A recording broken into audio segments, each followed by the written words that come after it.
Hi, welcome to RSL Paintings. I'm Rhonda Luke, and you are watching my video on the essentials that you will need to buy for if you're thinking about starting your first painting and you want to know what you should buy. So if you like my videos, please scroll down, give me a thumbs up, leave a comment, let me know what other tips you would like to know, and don't forget to subscribe to my channel. Okay, so first things first, the first thing that you're going to need if you want to start painting, of course, is paint. Sounds simple, but it could be a little bit complicated if you're not quite sure what paints to buy, because if you go to an art store, you are going to see many different colors. So what I suggest you would do first is maybe buy this color wheel.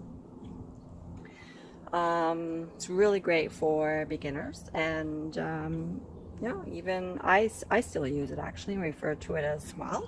And it's really helpful to if you're not quite sure what colors to put together to make other colors. This little nifty little wheel will help you, and it tells you on here too what your primary colors are, which are red, yellow, and blue. So those are the three essential colors that you need to start with, so that you can mix other colors with. Now, if you go to an art store, you're going to see that there's several different kinds of reds, yellows, and blues. So my tip for you is, for red, I would suggest that you get alizarin crimson and a cadmium red light to start. For yellow, I recommend you get a yellow ochre and a cadmium yellow as well, or maybe a lemon yellow, which is really light as well. And for the blue, my three favorite blue colors are cobalt blue, cerulean blue, and ultramarine blue. So those are the three main primary colors that you need. You will also need white, of course. And I tend to use very popular browns as well, burnt umber and burnt sienna. So for example, if you wanted to make black, let's say, you would use burnt umber and an ultramarine blue, or you could do burnt umber and cobalt blue, which is sort of a lighter black. So those are the colors that you would start with, and then from those colors you could make all of your secondary colors, right? The orange and the green and violet.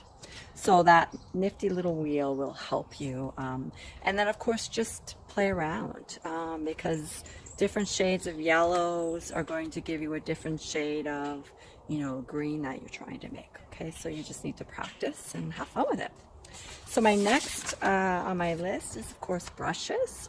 So I'm going to recommend 4 brushes to start with. So we have fan brush, looks like this, and you can get different sizes, and you could probably just start with a small one. Just a round brush like this, a detail brush, it's important, and just a flat brush. You can probably go a little bit bigger than this, depending on what size your canvas is for your very first painting. And then you definitely also need a palette knife for mixing, of course. So those are your paints, your brushes. So you're going to be painting in oils. So in order to clean your brushes, you want to use a paint thinner. So I use this one, Varsol, and I recommend you just going to your nearest hardware store and getting that. It's much cheaper than buying it at an art store. You want to get a jar, either a glass jar or something, so that you can put the thinner in and make sure your brushes are nice and clean.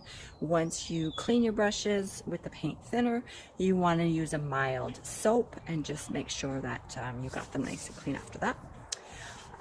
You're going to go through a lot of paper towels, so you want to make sure you have a lot of paper towel. And then the next thing is some sort of oil medium that you want to use, like linseed oil. I've used a lot of before. And then I've also, if you watch my previous videos, I've also started using this Liquin Original as well, and it helps with brush strokes and speeds up the drying, which is really fantastic when you're using oils, because your oil paintings take so long to dry. So that really helps as well. So then you want to try and find a painting surface, something to mix your paints on.